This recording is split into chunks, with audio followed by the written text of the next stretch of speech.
Before we begin tonight's story, welcome to Quiet History at Bedtime.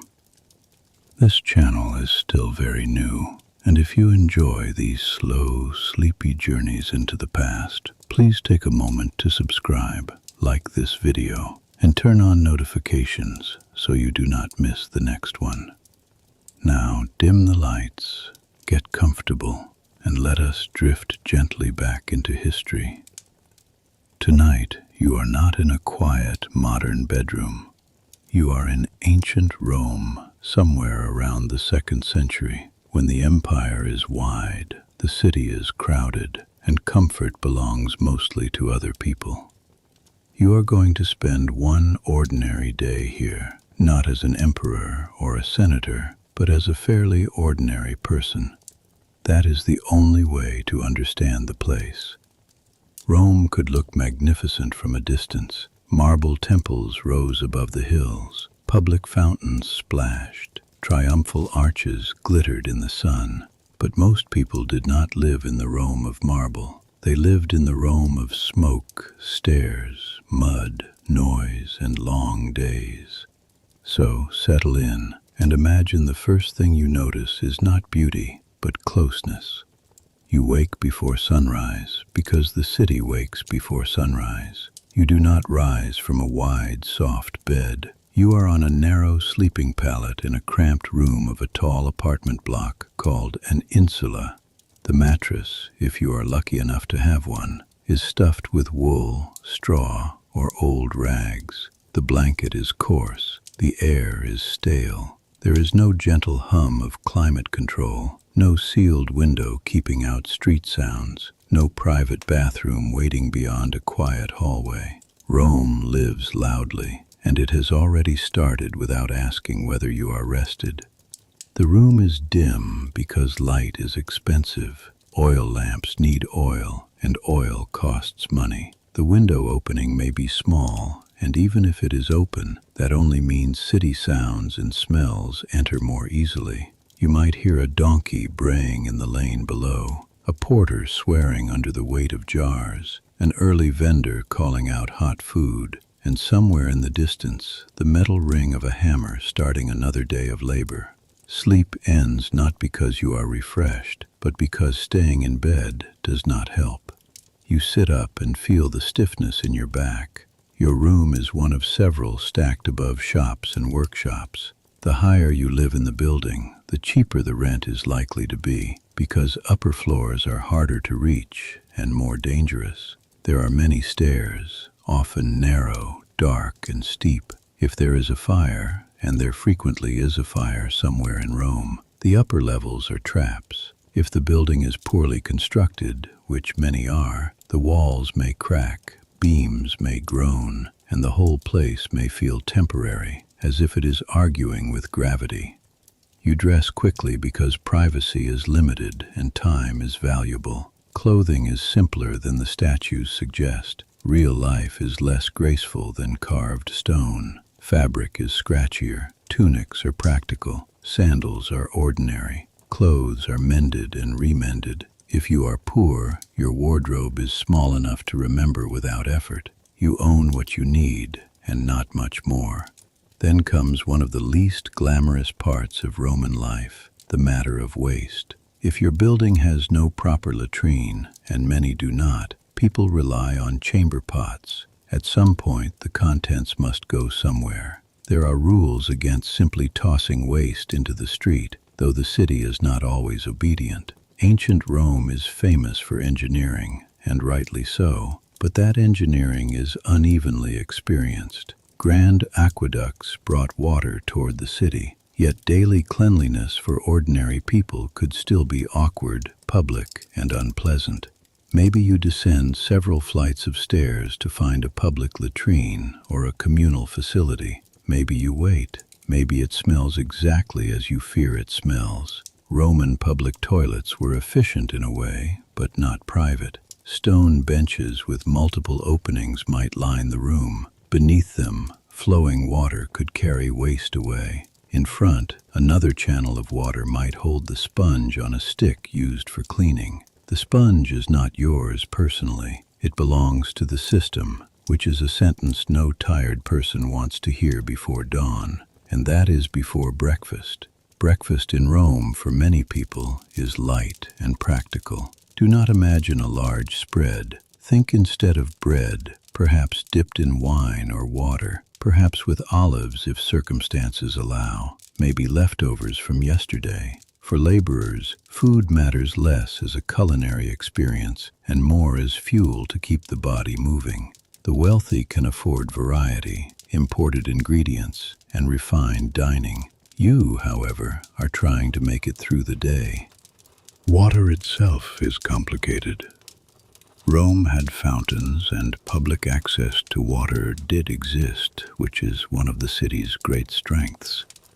But clean, convenient access inside your own home is another matter. You may walk to a neighborhood fountain carrying a jug. You may wait behind other residents doing the same. There is a rhythm to this, a daily, practical choreography of vessels, sandals, and annoyance. The city is full of extraordinary structures, yet your morning still begins with carrying water by hand. Now imagine stepping outside. Rome is not a silent museum city washed in golden light. It is dense, uneven, and active. The streets can be narrow. Multi-story housing rises over them. Laundry hangs. Animals move through. Wagons may be restricted during some daylight hours in parts of the city, but that does not make the place peaceful. Traffic comes in other forms: handcarts, bodies, animals, deliveries, arguments, processions, construction. Mud mixes with dust depending on weather. Refuse appears where refuse always appears when population outruns perfect order. The smell is difficult to escape. Smoke from hearths, sweat from bodies, animals, tanneries if you are unlucky enough to pass one, fish sauce from shops and stalls, rot where rot has found a corner. Rome is not one smell, but a layered atmosphere. The modern mind often remembers the arches and forgets the odor. The nose would have remembered better. You begin walking to work, or to find work, or to handle errands before work claims the day. And this is where the fantasy of ancient life starts to thin.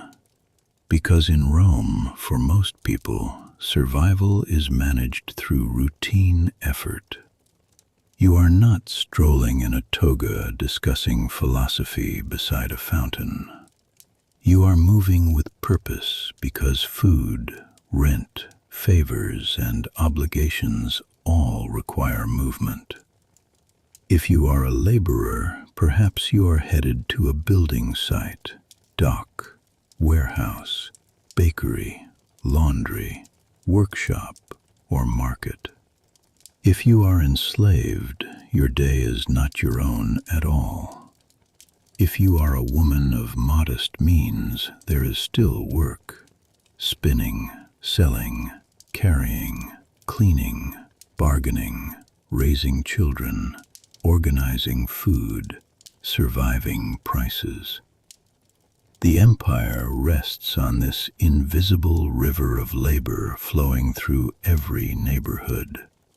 And already one truth becomes clear. Ancient Rome is impressive at a distance because distance smooths things out. Distance turns discomfort into atmosphere. It makes hard lives look picturesque. But once you place your own body in the city, even for a single dawn, the romance starts to wobble. Your room was cramped. Your sleep was light. Your toilet was communal. Your breakfast was small. Your water had to be fetched. Your building might burn. Your neighborhood might flood with noise before sunrise. And the day has barely begun. This, more than any marble monument, is the real beginning of Roman life. So as the early light begins to gather across tiled roofs and broken plaster, and as the city stretches, coughs, shouts, bargains, and grinds itself into motion, take one slow breath. Because in the next part of our journey, you will step deeper into the streets of Rome, where work, crowds, danger, and constant social pressure make the city even harder to endure than the morning already suggests. For now, just listen to the city waking around you, and notice how quickly the dream of ancient grandeur turns into the reality of ancient inconvenience. By now the sun is up, and Rome has become fully itself. The city is often described as the heart of an empire, but hearts are noisy, forceful things, and Rome beats hard. Once you are on the street, you understand that the city is not arranged for your comfort. It is arranged for momentum. Goods must move, officials must pass, customers must be found, bread must be baked, messages carried, repairs made, taxes counted, and favors exchanged. Every lane, every shop front, every public corner seems to belong to someone with somewhere to go. You join the flow. At street level, Rome is a city of shops. Many apartment buildings have commercial spaces on the ground floor, and that means daily life spills directly into public view. Bakers sell loaves from warm ovens. Wine shops open early. Street vendors offer hot food to people who do not cook much at home, which is many people, especially in smaller rented rooms. Artisans work visibly. Cobblers, metalworkers, carpenters, cloth sellers, lamp makers. You hear haggling everywhere. Prices are not merely numbers, they are miniature contests. If you are poor, and most people are far closer to poverty than luxury, every purchase matters. Bread matters, oil matters, rent matters, fuel matters, a broken sandal matters, a missed day of work matters more than almost anything. The crowd itself is exhausting. Rome may have held hundreds of thousands of people, perhaps more than 1 million at its peak, depending on the period and estimate. Whatever exact number you prefer, the simple truth is it was one of the largest cities of the ancient world, and it felt like it. Bodies press close. Personal space is a luxury concept. You get jostled, someone steps on your sandal, someone else tries to move a basket through the same gap you are using. A mule decides the street belongs to him. Children dart between adults. A messenger pushes past with all the authority of urgency. And under all of this is the knowledge that Rome is socially stratified in ways you cannot ignore. Clothing tells stories. Bearing tells stories. Who moves confidently and who yields tells stories. A senator in public dress is not simply another man in traffic. A wealthy patron does not occupy the street the same way you do. An enslaved person on an errand moves differently from a merchant guarding his own inventory. Rome is always sorting people, ranking people, reminding them where they stand. Perhaps you work in a bakery, and if so, your morning began earlier than most. Roman bakeries were hot, labor-heavy places full of flour dust, heat, and relentless repetition. Grain had to be ground, dough mixed, ovens managed, loaves turned out on time. Some mills were powered by animals or by enslaved workers going in circles for hours. Bread was the daily foundation of diet for many people, and that means someone had to turn grain into food at scale. That someone was tired. Or perhaps you work in a fulonica, a laundry and cloth cleaning business.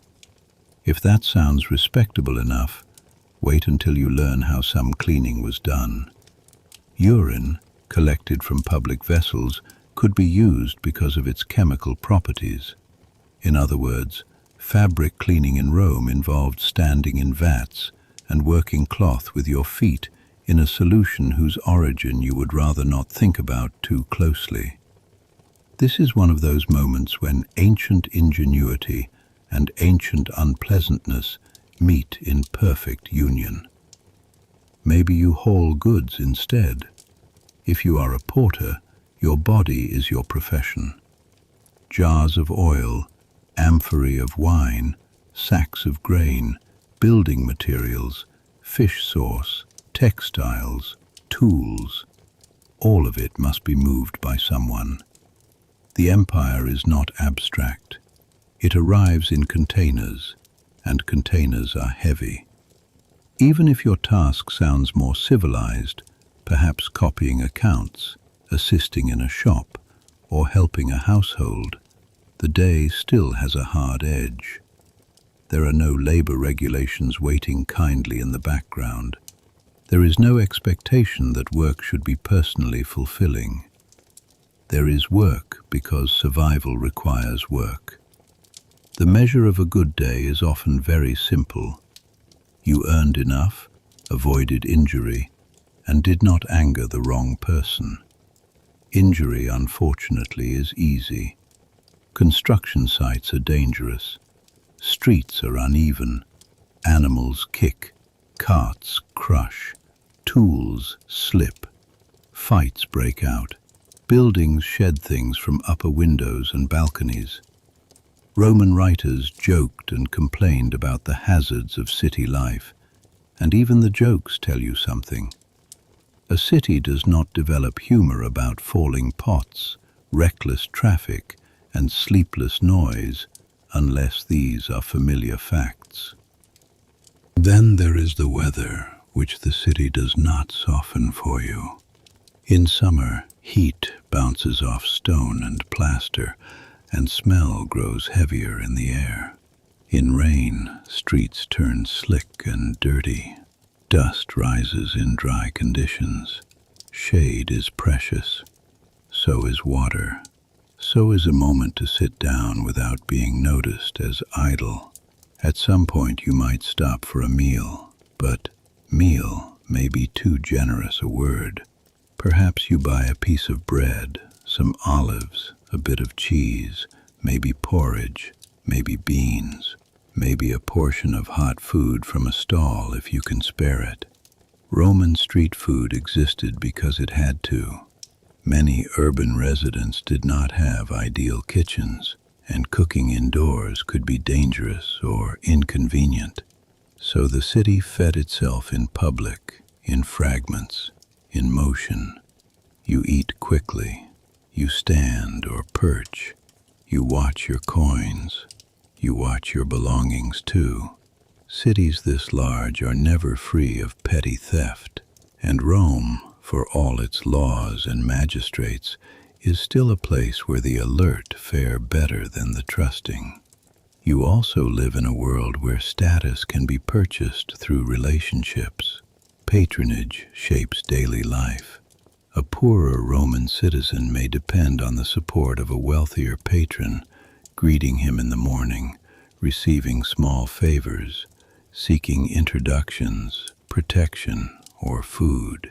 The system is personal, unequal, and woven into the city's social fabric. Dignity exists, but it often has to negotiate with dependence. If you are not a citizen or not fully protected, your position may feel even more precarious. Rome is an empire, and empire means variety, but not equality. Languages mix in the streets, customs mix, backgrounds mix, but power is not evenly distributed among them. As the day stretches on, the crowd becomes more than a physical inconvenience. It becomes mental pressure. You are seen, judged, pushed, delayed, priced, ordered, and compared. Everywhere there is motion. Everywhere there is demand.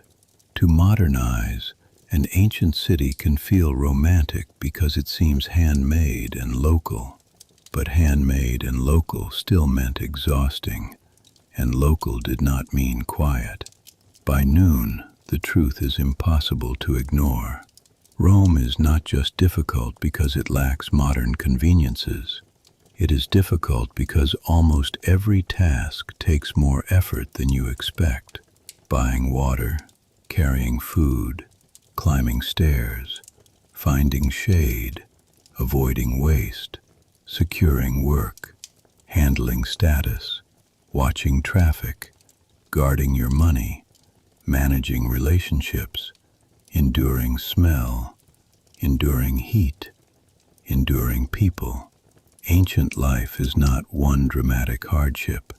It is 1,000 repeating inconveniences, each one small enough to seem survivable, all of them together strong enough to wear you down.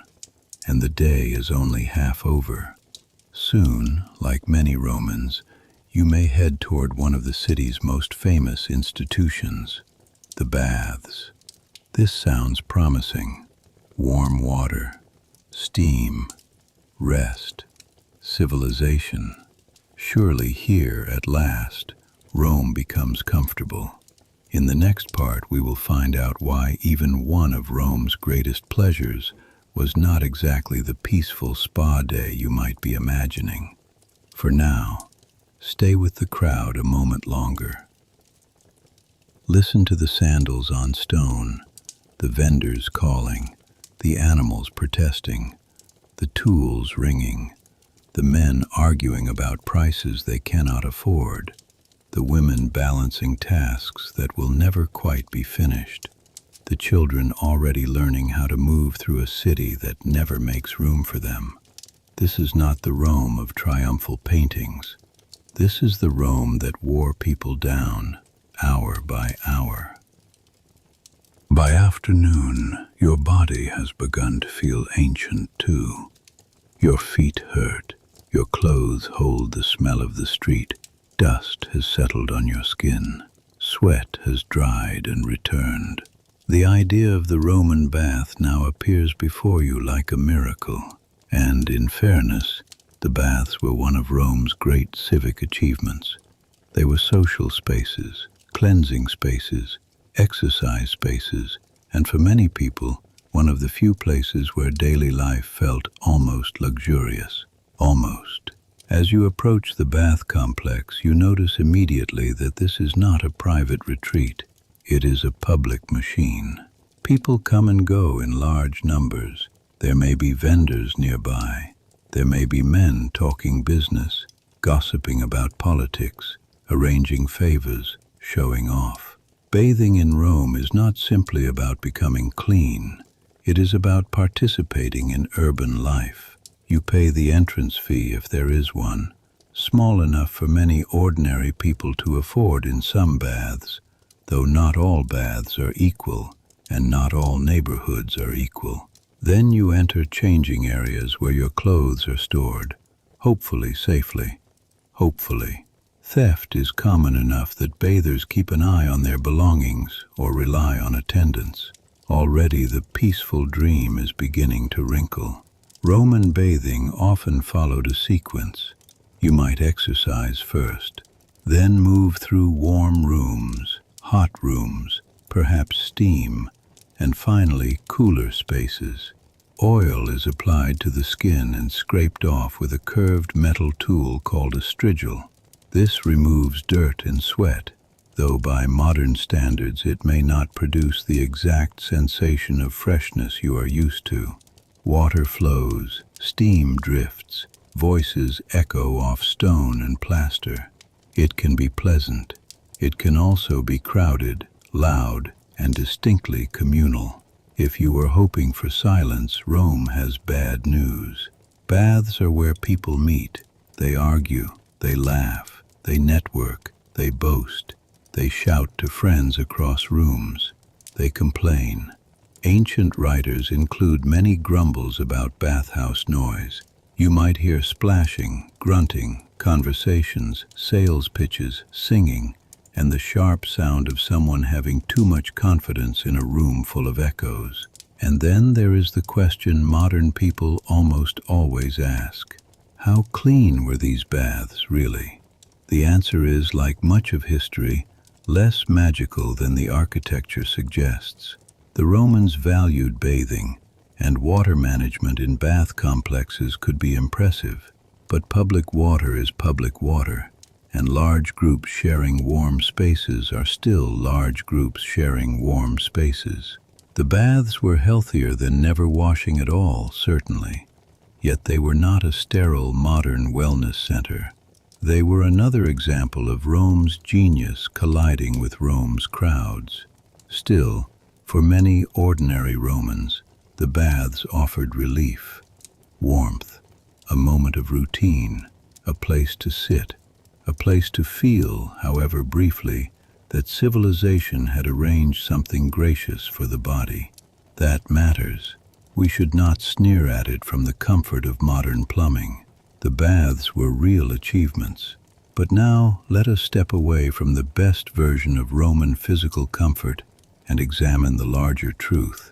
Staying healthy in ancient Rome was uncertain, expensive, and often beyond your control. For starters, the city itself worked against health in countless small ways. Crowding helped disease travel. Smoke from braziers and cooking fires thickened the air indoors and out. Water systems were impressive, but contamination remained a risk in everyday life. Food spoiled. Pests thrived. Medical knowledge existed, but it was limited by the tools and theories of the time. If you cut your foot on a broken object in the street, that injury is not a simple inconvenience. If a fever arrives, nobody can promise what it means. If a child develops a cough, a swelling, or a strange rash, hope and ritual may stand beside treatment, because certainty is rare. Roman medicine was not foolish, but it was not modern. Physicians varied in skill. Some were well trained for their time and observed symptoms carefully. Others were less trustworthy. Treatments might include diet changes, herbal mixtures, rest, poultices, bleeding, surgery in some cases, and recommendations based on the theory of balancing humors. There is effort here, intelligence here, but also limits. The body remained mysterious. Dentistry, for example, was not something you would rush toward joyfully. Broken teeth, decay, infection, and pain were facts of life. Even an ordinary tooth problem could become misery. Vision problems could not be easily corrected for most people. Chronic pain was simply part of existence. Arthritis, old injuries, weak joints, skin problems, parasites, stomach illness, all of it traveled with the body through daily life. And yet you are expected to keep working. This is one of the least glamorous truths about the ancient world. People were not weaker than us. In many ways, they were tougher because they had to be. But toughness is not the same as comfort. A person can be resilient and still be miserable. In Rome, many people carried on through pain because there was no meaningful alternative. Consider also the emotional health of the city, though the Romans would not use that phrase the way we do. Loss was frequent. Children died young more often than modern people expect. Epidemics could strike. Childbirth was dangerous. Accidents happened. Enslavement, poverty, Hunger and insecurity shaped lives from below, while ambition, competition, and public pressure shaped lives above. Even in prosperity, uncertainty lingered. You might seek protection from the gods, and many did. Religion in Rome was woven into daily life, not sealed away for special occasions. Offerings, prayers, rituals, household shrines, public ceremonies, all of these provided a structure through which uncertainty could be faced.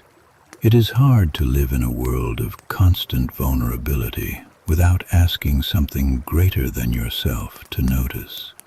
Back in the bath complex, as you sit perhaps in a warm room for a precious few minutes, you may realize that this is what comfort looked like in Rome. Temporary, public, negotiated, and never entirely free of risk. Even leisure has logistics. Even cleansing has a cue. Maybe after bathing you feel better, perhaps genuinely better. Your muscles loosen. The grime has lessened. You have spoken with people, or avoided speaking with them if luck was with you. For a brief moment, the empire feels civilized. Then you step outside again, and the street reminds you that Rome never stays gentle for long. Your stomach is already beginning to think about the evening meal. Your body is cleaner, but still tired. You may have more tasks ahead before you can return home. Home, of course, is a complicated word for a room in a crowded building. In the next part of our journey, we will look at food, home life, family burdens, and the fragile comforts of the Roman household, where the fantasy of cozy domestic antiquity turns out to be full of smoke, chores, noise, and constant calculation. For now, let yourself linger one moment longer in the bath's fading warmth. A final curl of steam, a final echo of voices, a final illusion that Rome knows how to let you rest. Then open the door and step back into the city that made rest feel like a borrowed thing. As daylight begins to soften, Rome turns homeward, though not necessarily toward peace. The modern imagination often treats home as a refuge, the private place where public pressures end. In ancient Rome, that depended very much on who you were. A wealthy household could indeed offer a degree of comfort: multiple rooms, decorative walls, servants, storage, a kitchen, a courtyard, perhaps even a small garden. But that is not the ordinary Roman experience. For many city dwellers, home is less a refuge than a station of maintenance. It is the place where hunger, family duty, limited space, smoke and fatigue gather under one roof and wait for you. So let us go back to your insula. You climb the stairs again, perhaps carrying bread, oil, vegetables, perhaps a little fish sauce, maybe some beans or lentils, maybe whatever could be obtained affordably that day. Roman cuisine could be varied and sophisticated at the top of society, but daily food for ordinary people was built from staples. Grain dominates, bread dominates, porridge, legumes, olives, onions, cabbage, cheese, cheap wine diluted with water, and occasional bits of meat or fish when available. The body is not being entertained, it is being sustained. If you buy prepared food from a stall, that may save effort, but money runs thin quickly. If you cook at home, cooking itself is not easy. Open flames indoors are dangerous. Space is tight. Fuel must be managed. Heat fills the room. Smoke lingers. Utensils are simple. Storage is limited. Vermin are unwelcome but not rare. Now add other people.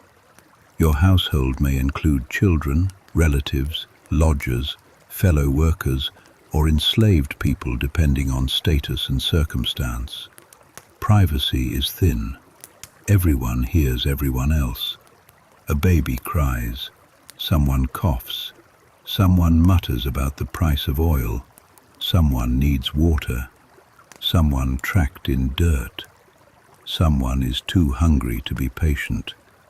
Someone still has work to finish by lamplight. This is one reason ancient life feels strangely exhausting even in description. Every basic need is labor-intensive. Water does not appear from a tap. Light does not appear from a switch. Heat does not appear from a thermostat. Food does not come wrapped, chilled, and ready. Clothing must be maintained. Waste must be managed. Floors must be swept. Containers must be carried. Bodies must be fed repeatedly. None of this is dramatic enough for epic poetry, yet it governs almost everything. If there are children in the household, the burden grows, and so does the tenderness. Roman parents could be deeply affectionate, and children were not absent from emotional life simply because mortality was higher. But raising children in Rome also meant living with real danger. Illness, malnutrition, injury, the unpredictability of the city. Education, if available, cost time or money or both. Discipline was stricter than many modern people would accept. And yet, amid all of this, children still played, learned, complained, laughed, and made noise in exactly the moments when tired adults longed for silence. Marriage, too, was shaped by status, property, alliance, and labor as much as romance. Love might exist, and surely often did, but domestic life in Rome was practical in ways that modern storytelling sometimes forgets. Households were economic units. Roles were expected. Honor mattered. Reputation mattered. Obedience mattered in many settings. Freedom within family life was unevenly distributed.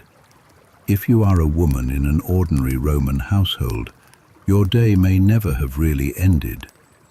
Food preparation, textile work, household management, childcare, errands, bargaining, cleaning, and social obligations all press on. If you are poor, there is no elegant domestic sphere. There is simply more work, much of it invisible to outsiders. Rome rests as much on this hidden labor as on roads and legions. And if you are enslaved, the word home becomes even more unstable. You may live in someone else's house. You may perform intimate domestic tasks without any ownership of your own time. You may be near wealth without sharing it. One of the hardest truths about Roman domestic life is that comfort for some often rested on compulsion for others. Now consider dinner. Among the rich, dinner could become display, conversation, and theater. Reclining couches, multiple courses, imported luxuries, carefully managed status. But among ordinary people, evening eating is simpler. The household gathers what it has. Bread may again be central. Pottage or stew may appear if ingredients allow. Olives, vegetables, cheese, perhaps dried fruit. Wine, usually diluted. The meal is important but not necessarily abundant. And yet even this simplicity holds a kind of humanity. After the city's pressure, to sit with familiar people, however cramped the room, however plain the food, is still a form of relief. Someone tells a story from the street. Someone complains about a neighbor. Someone jokes about a pompous customer. Someone reminds the children to sit still. Someone scrapes the bowl to make sure nothing is wasted. It is not luxurious, but it is lived. The danger, though, remains everywhere in the background. Fire is the great domestic nightmare. Lamps can tip, braziers can spark. Buildings packed closely together can turn one mistake into disaster. Rome had firefighting efforts, yes, and later imperial attention to urban order, yes, but a city of wood, cloth, oil, and cramped housing always lives in uneasy conversation with flame. Then there are the sounds of neighbors. Ancient apartment living was not a masterpiece of insulation.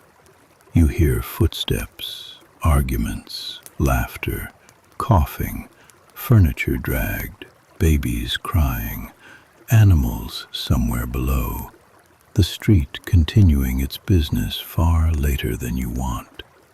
Roman satirists and poets complained about sleeplessness for good reason. A big city remains a big city even after sunset. If you are hoping to rest early, light itself becomes an issue. Lamp oil costs money. Many people did not keep spaces brightly lit for long. Darkness comes more fully in a pre-electric world. That may sound peaceful, but darkness also narrows what can be done. Repairing, reading, sewing, accounting, all become harder. Your day is governed by sun and expense in ways the modern body has forgotten. And then there is hunger's quieter cousin, insecurity. What if tomorrow's work is less steady? What if rent rises? What if the grain supply tightens and prices move against you? Rome's survival depended heavily on supply systems bringing food into the city. When grain flows smoothly, urban life continues. When it does not, anxiety spreads quickly. A city this large is powerful, but it is also dependent. As the evening deepens, one strange thing becomes clear. Ancient Roman home life is not missing comfort entirely. It has moments of it. A shared meal, a child half asleep against a parent's shoulder, a breeze entering through a small opening after a hot day, the relief of sandals removed, the low golden flame of a lamp making the room briefly gentle. But every comfort is fragile. It can be interrupted by cost, danger, noise, duty, or simple lack. In the next part, we will leave the household again and look at what Romans did for entertainment, religion, fear, and public belonging. Because if the home never fully protected you, the city also offered distractions powerful enough to make people forget, at least for a while, how hard ordinary life really was. For now, sit quietly in the dim room. Notice the smoke curling toward the ceiling. Notice the last of the bread. Notice how tired everyone is. This is Rome at its most ordinary. And ordinary here is already difficult enough. Night has not fully fallen yet, and Rome is not ready to become quiet. One reason the city could be endured at all was that it offered spectacle. Human beings can survive astonishing inconvenience if they are given ritual, excitement, belonging, and something larger than themselves to watch. Rome understood this well. The same city that crowded you, exhausted you, and kept your life precarious also gave you festivals, races, ceremonies, temples, rumors, parades, and stories. It knew how to overwhelm in ways that felt meaningful. Perhaps on this imagined day, you decide to follow the pull of the crowd toward public entertainment. The most famous image, of course, is the amphitheater. Gladiators, hunts, executions, roaring spectators. This is the Rome most people remember because it is dramatic and easy to film in the mind. But we should pause here. Not every Roman spent every spare hour thirsting for blood. Public entertainment was varied, and the city's appetite included theater, music, chariot racing, athletic display, public ceremonies, storytelling, and festivals linked to the religious calendar. Rome loved spectacle in many forms. Still, when large crowds gather, the same old Roman problem returns. Comfort is secondary. Suppose you head for the Circus Maximus to watch chariot racing, one of the most popular entertainments of all. The crowd is immense. Factions matter. Fans identify passionately with their chosen teams and colors. The energy is intense, communal, even tribal. Dust rises, voices boom. People shout themselves hoarse. Wagers are made. Opinions are offered at volumes that suggest every spectator is personally coaching the horses. It is exciting. It is also another situation in which you are pressed among thousands of other bodies in a city that rarely gives you room. And what does this tell us? That the Romans needed release. They needed something to break the repetition of labor and household strain. They needed public emotion. A day of work and a bowl of lentils are easier to accept when tomorrow there might be races, a procession, a holiday, or the temporary suspension of ordinary boredom. Religion offered another form of structure. Rome was full of temples, shrines, sacrifices, and rituals. Gods inhabited the city's imagination at every level. Great public cults honored major deities. Household shrines, often small and intimate, linked family life to divine protection. Offerings could be made for health, business, safe travel, childbirth, military success, and simple gratitude. In an uncertain world, ritual was not decorative. It was practical. People sought favor because life was unstable enough to make favor feel necessary. You might stop at a shrine on your way home. A small gesture, a coin, a whispered request, a promise. This is not empty superstition to the people living it.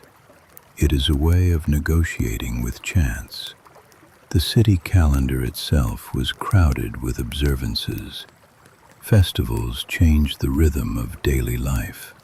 Public sacrifices, games, celebrations, and commemorations reminded everyone that Rome was not just a collection of hungry households. It was a sacred and political community, and to belong to it carried emotional force. Even those at the margins could feel the pull of the collective moment. But belonging had a price. Public life in Rome constantly demanded participation, conformity, and awareness. You must know who matters. You must know which rumor not to repeat.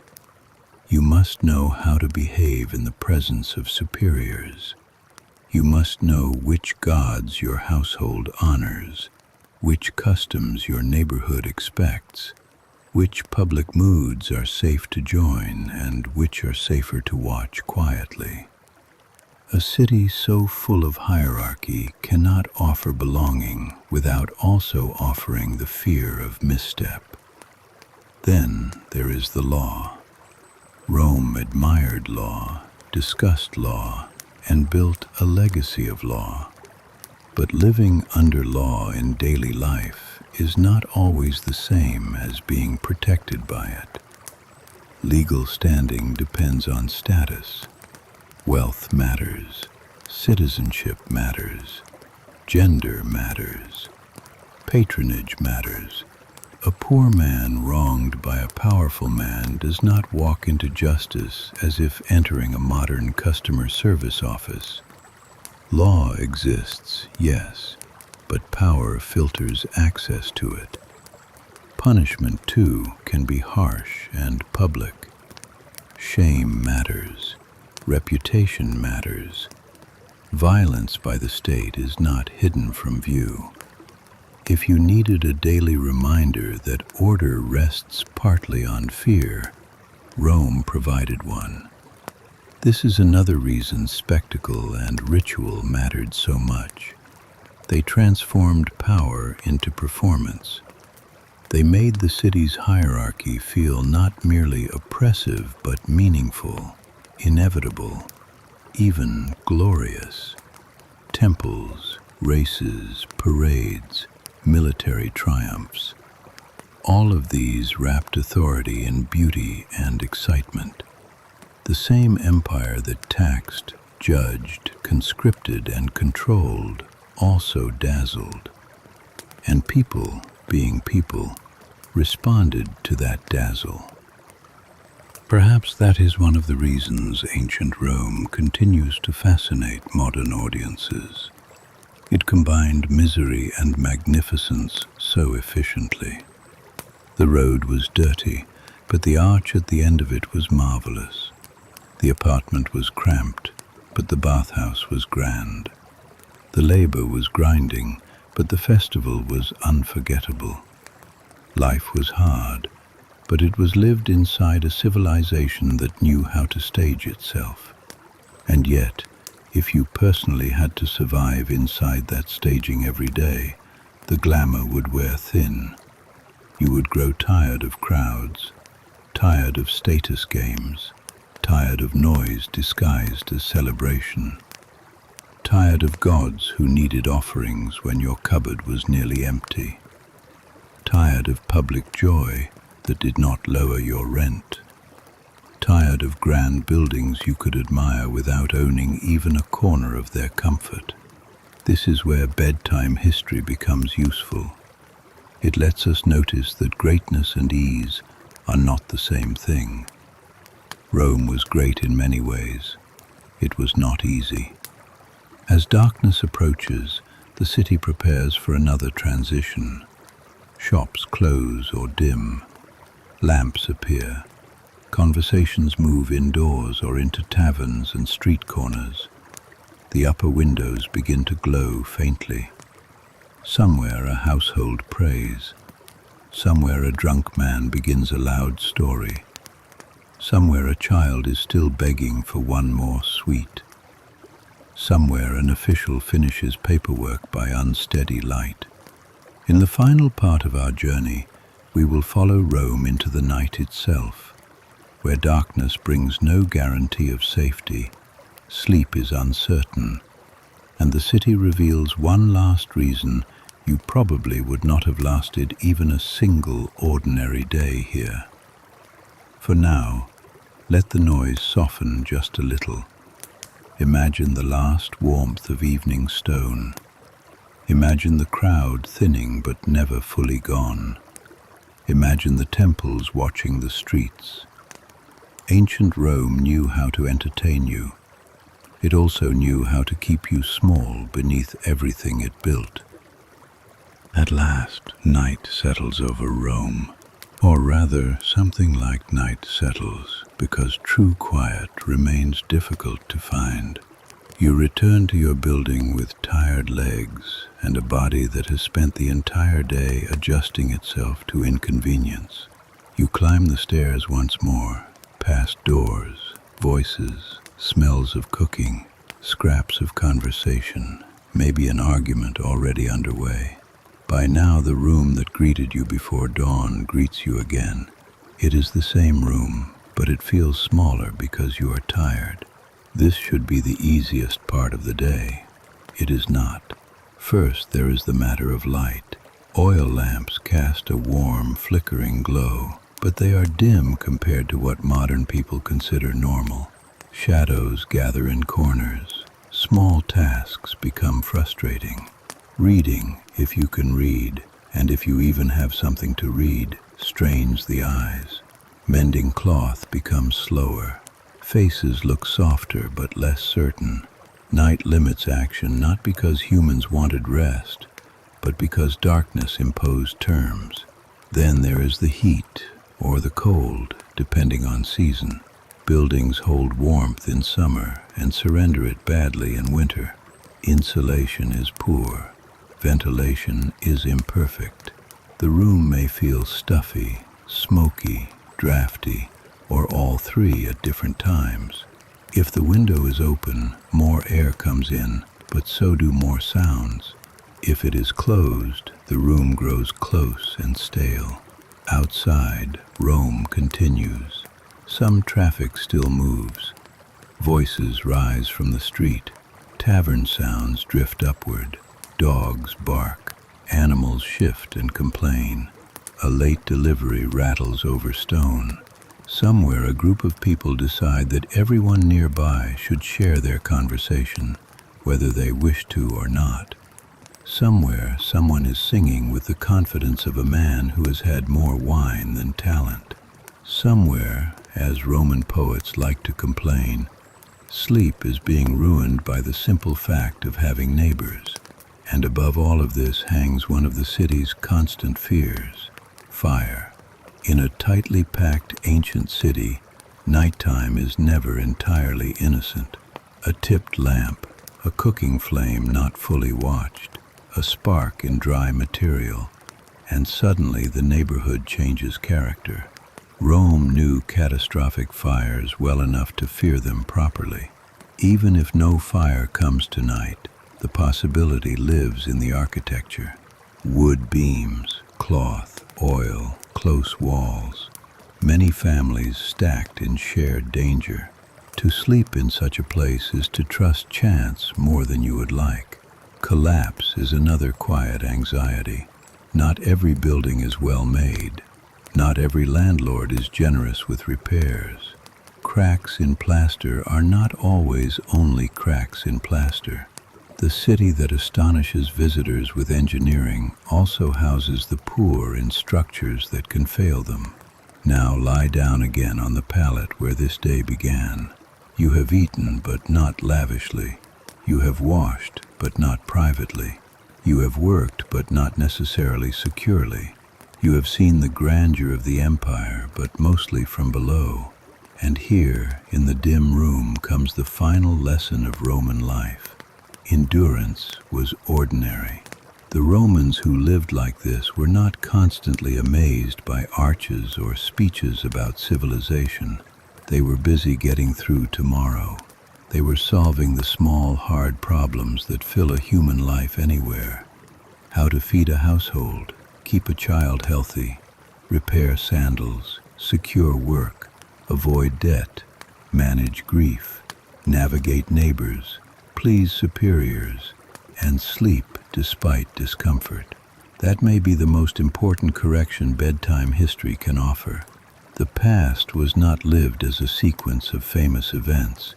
It was lived as repetition. Morning water, midday labor, evening food, stairs, smoke, noise, worry, then again, then again, then again. If you are listening to this from a modern bed, with clean sheets, indoor plumbing, electric light, controlled temperature, and relative quiet, you have already surpassed much of what ancient Rome could offer most of its residents.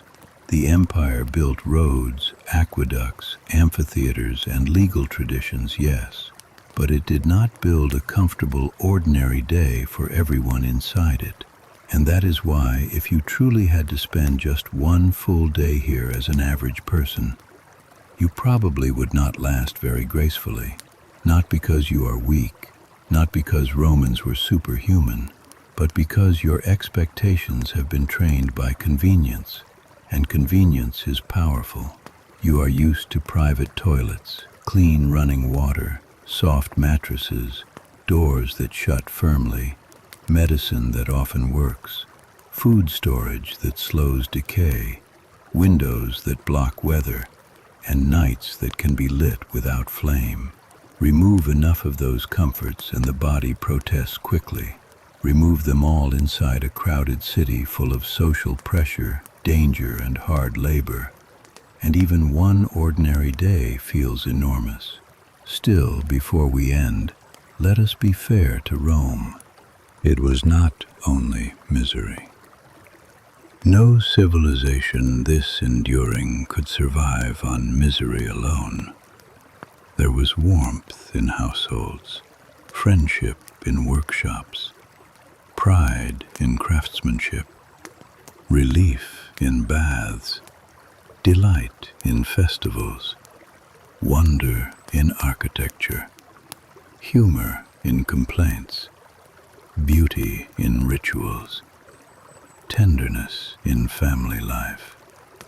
The Romans joked, loved, argued, dreamed, worshipped, ate, and hoped under the same difficult conditions that burdened them.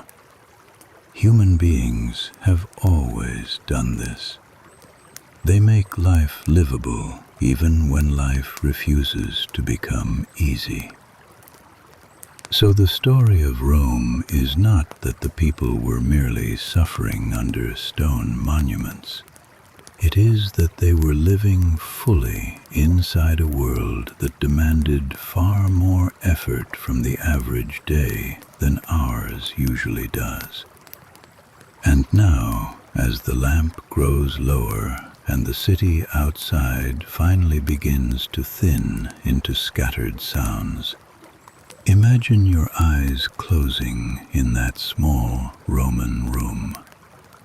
The street is quieter now, though never silent. The air is cooler. The walls hold the memory of the day. Tomorrow will come early. Perhaps a final voice rises from below. Perhaps a final footstep creaks on the stair. Perhaps somewhere in the distance, faint and almost dreamlike, a fountain still runs in the dark. This is Rome, stripped of legend and returned to life. Not the Rome of emperors carved in stone, but the Rome of tired feet, borrowed light, shared walls, and one more dawn always on its way. Thank you for spending this long, sleepy day in ancient Rome. And as you drift off, you may keep one gentle thought. The past was grand, but it was rarely comfortable. Good night.